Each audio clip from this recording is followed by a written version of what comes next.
नमस्कार, प्रवास साक्षी news network और आप सभी का स्वागत है।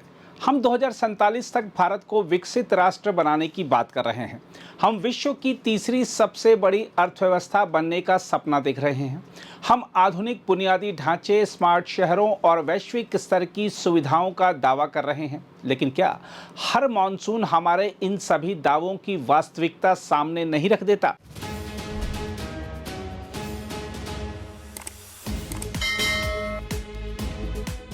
क्या यह सवाल पूछने का समय नहीं आ गया है कि यदि हमारे महानगर और राज्य की राजधानियां कुछ घंटों की बारिश भी नहीं झेल पा रही हैं, तो विकसित भारत की बुनियाद आखिर कितनी मजबूत है? क्या यह आश्चर्य की बात नहीं कि महाराष्ट्र, गुजरात, कर्नाटक और गुरुग्राम जैसे देश के सबसे महत्वपूर्ण आर्थिक केंद्र हर वर्ष मानसून आते ही जल भराव, जाम और अव्यवस्था की पहचान बन जाते हैं? क्या यह केवल मौसम की मार है या फिर हमारी नगर योजना, निर्माण व्यवस्था और प्रशासनिक तैयारी की सबसे बड़ी असफलता है? यदि हर वर्ष यही स्थिति बनती है, तो फिर हर वर्ष होने वाली तैयारियों और बैठकों का परिणाम आखिर कहां दिखाई देता है? क्या स्मार्ट सिटी का अर्थ केवल चौड़ी सड़कें, चमकदार भवन और आकर्षक परियोजनाएं हैं? क्या स्मार्ट शहर वह नहीं होना चाहिए जो सामान्य से अधिक बारिश को भी सहजता से संभाल सके? यदि अरबों रुपए जल निकासी, सड़क निर्माण और शहरी विकास पर खर्च हो रहे हैं, तो पहली तेज बारिश में ही सड़कें, नदी और चौराहे तालाब क्यों बन जाते हैं? क्या हर मॉनसून के बाद वही तस्वीरें, वही बयान और वही आश्वासन सुनना हमारी नियति बन चुकी है? क्या कभी किसी अधिकारी, किसी एजेंसी या किसी निर्माण करने वाली संस्था की जवाबदेही तय हुई? क्या जनता को यह जानने का अधिकार नहीं कि हर वर्ष खर्च होने वाला धन आखिर किस काम में लगाया जाता है? क्या समस्या केवल अधिक बारिश की है या फिर प्राकृतिक जलमार्गों पर अतिक्रमण, बिना योजना के विस्तार, कमजोर निर्माण और रखरखाव की अनदेखी इसकी असली वजह है? क्या नदियों, तालाबों और पुराने जल निकासी मार्गों को पाटकर खड़ी की गई इमारतों की कीमत अब पूरा समाज नहीं चुका रहा है? यदि शहरों की सांस लेने वाली प्राकृतिक व्यवस्था को ही समाप्त कर दिया जाएगा, तो पानी आखिर जाएगा कहां?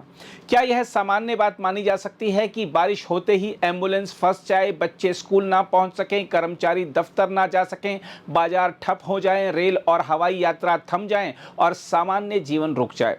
क्या हर वर्ष होने वाले आर्थिक नुकसान, समय की बर्बादी और जनजीवन की परेशानी का कोई हिसाब भी रखा जाता है? यदि रखा जाता है, तो फिर समाधान आज तक क्यों नहीं मिला? क्या विकसित भारत केवल बुलेट ट्रेन, एक्सप्रेसवे और गगनचुंबी इमारतों से बनेगा, या फिर उसकी पहचान ऐसी मजबूत बुनियादी व्यवस्था से होगी जो हर मौसम में नागरिकों को सुरक्षित और सुगम जीवन दे सके?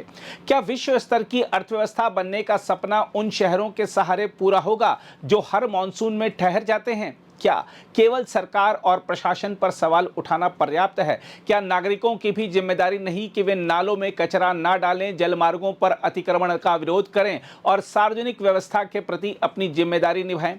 लेकिन क्या यह भी उतना ही सच नहीं कि व्यवस्था की सबसे बड़ी जिम्मेदारी उसी पर होती है जिसके हाथ में योजना, संसाधन और निर्णय की शक्ति होती है?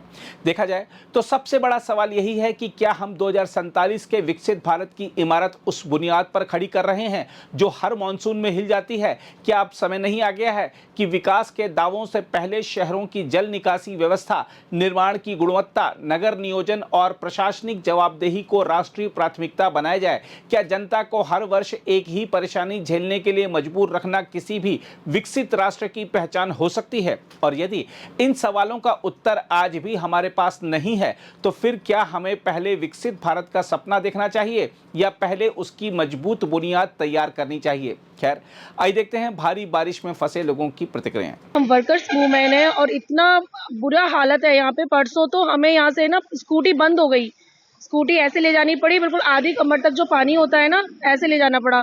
और जाम इतना हो गया कि 2 बजे की छुट्टी, हम 5 बजे घर पहुंचे। इतना बुरा हालत है। मतलब गवर्नमेंट को जो काम छुट्टियों में करना चाहिए, वो जब स्कूल ओपन हो रहे हैं तब वो कर रही है। जहां मर्जी आती है वहीं तोड़ देती है, जहां मर्जी आती है अपना काम शुरू कर देती है। मतलब इतनी बुरी हालत है कि मतलब कुछ कह नहीं सकते हैं। और पब्लिक तो इतनी परेशान हो रही है, ना तो रोड है, ना नालियां हैं, ना नाले हैं, कुछ नहीं है। जहां मर्जी है वहीं अपना शुरू कर देते हैं। तो थोड़ा इस चीज पे ध्यान दें, पब्लिक बहुत परेशान होती है। बहुत बुरी हालत है। हमें पता है, हम सुबह उठते हैं, हमें जाना होता है, हम कब तक छुट्टी करें बताओ?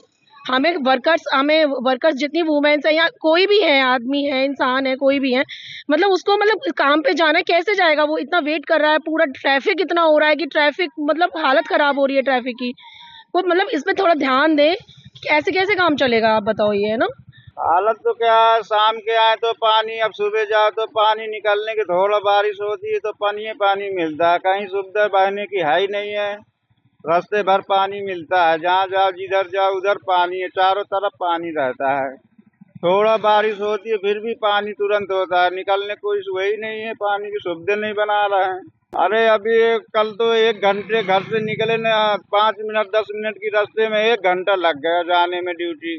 रात में बारिश हुई तो फिर ये कॉलेज में भी पूरा पानी, इधर ये है BSA कॉलेज से पूरा पानी है गांठिन कुटुगन तक।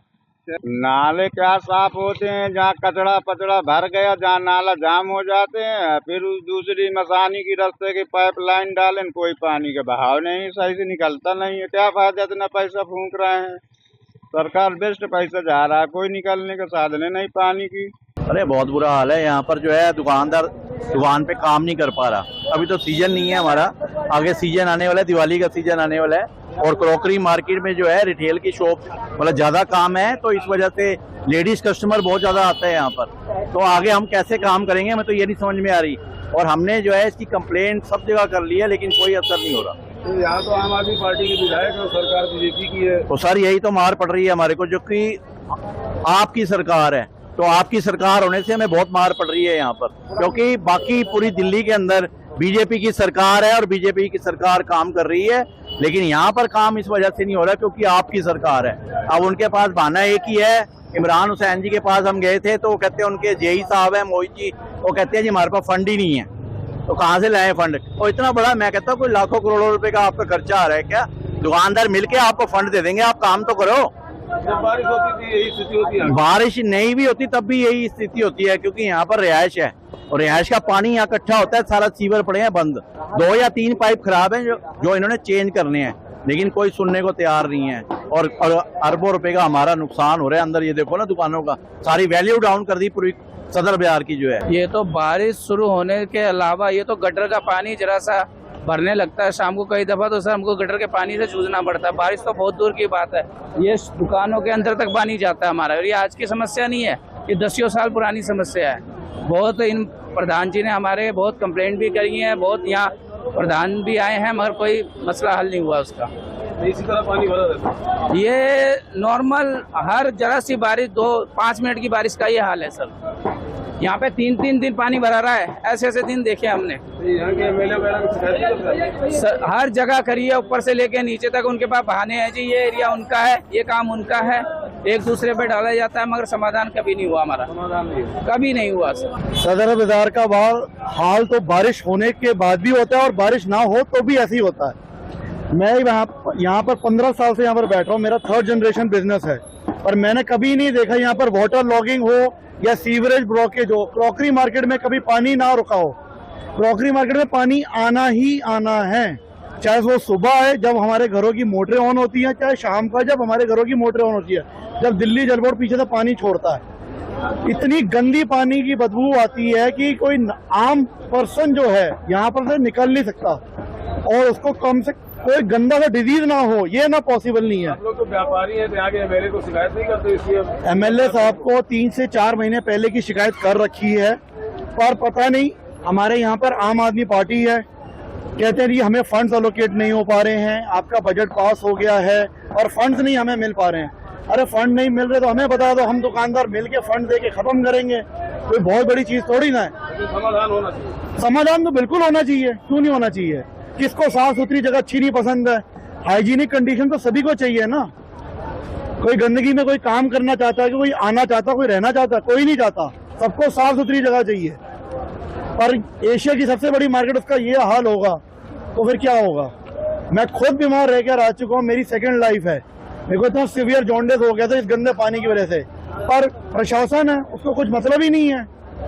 यहाँ का दिल्ली जल बोर्ड का जो सीनियर इंजीनियर कहता तो क्या हो गया, जिंदा तो है ना तू, बताओ इतनी बड़ी बात वो कह रहा है। अगर आप भी लेना चाहते हैं देश दुनिया की तमाम जानकारी तो आज ही सब्सक्राइब करें हमारे चैनल को। साथ ही नीचे दिए बेल आइकन को जरूर दबाएं ताकि हर अपडेट आप तक पहुंच सके।